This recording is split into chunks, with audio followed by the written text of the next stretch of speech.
Hello, I'm Rachel Robinson, Vice President of Preservation at Historic Annapolis. The heart of the Annapolis City Dock project is hazard mitigation.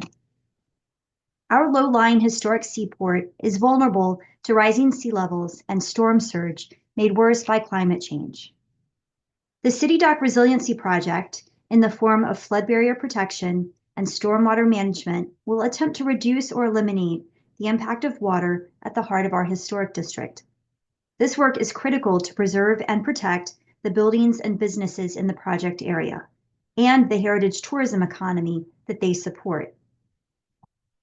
The City Dock project also includes elevating the Captain Burtis House out of the floodplain so that it will be less susceptible to nuisance flooding and sea level rise at the end of Prince George Street.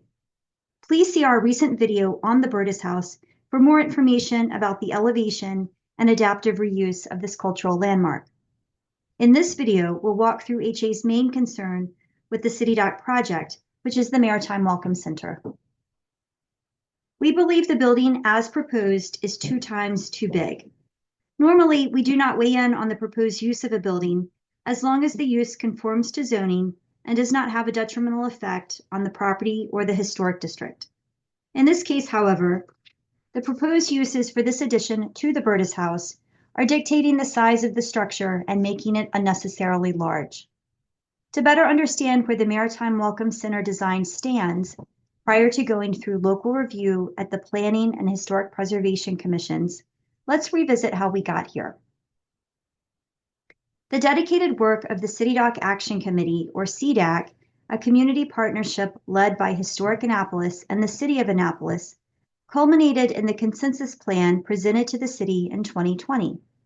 The nearly 100 members of CDAC, representing a variety of experience and expertise, took a bottom-up approach to help the city leadership solve ongoing and worsening problems of flooding at City Dock, and provided recommendations for intervention and resiliency.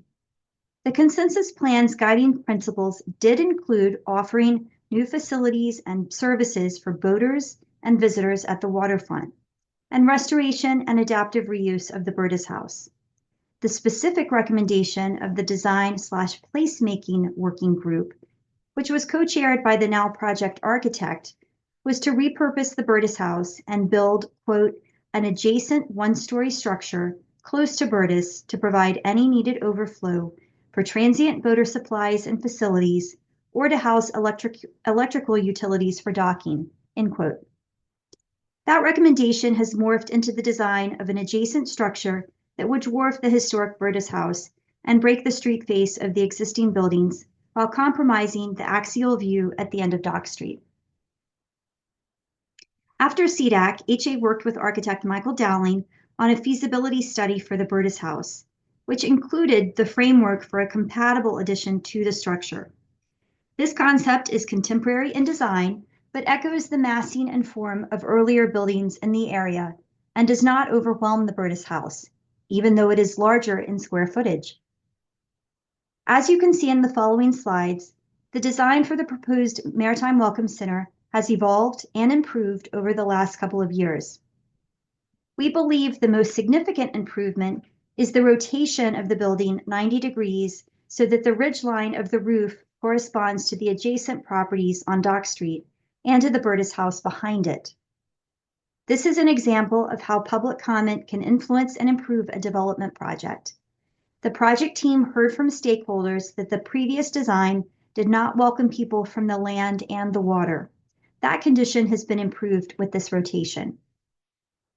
The project team has not responded to another concern that has been raised by HA and others, which is a reduction in the size of the building, even though there should be flexibility here since the uses and potential users of the building have not been finalized.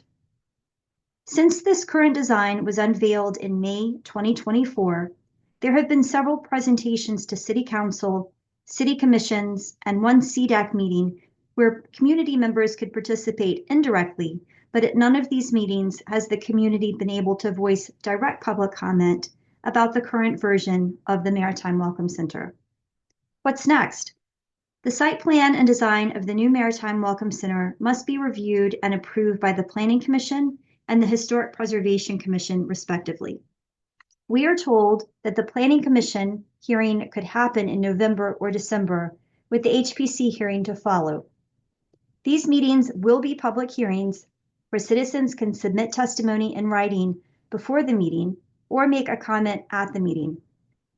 We encourage you to participate and share the common sense recommendations and legitimate concerns we have heard from you, the community. This is the largest infrastructure project in Annapolis history and will provide the heart of the historic district with critical protection from climate change. Preservation of our city is climate action, and Annapolis wants and deserves to see the best version of the City Dock project that is possible. HA believes that this means focusing on hazard mitigation and resiliency now and rethinking the Maritime Welcome Center. For more information or to sign up for our advocacy alert emails, please see the City Dock redevelopment section of our website, annapolis.org.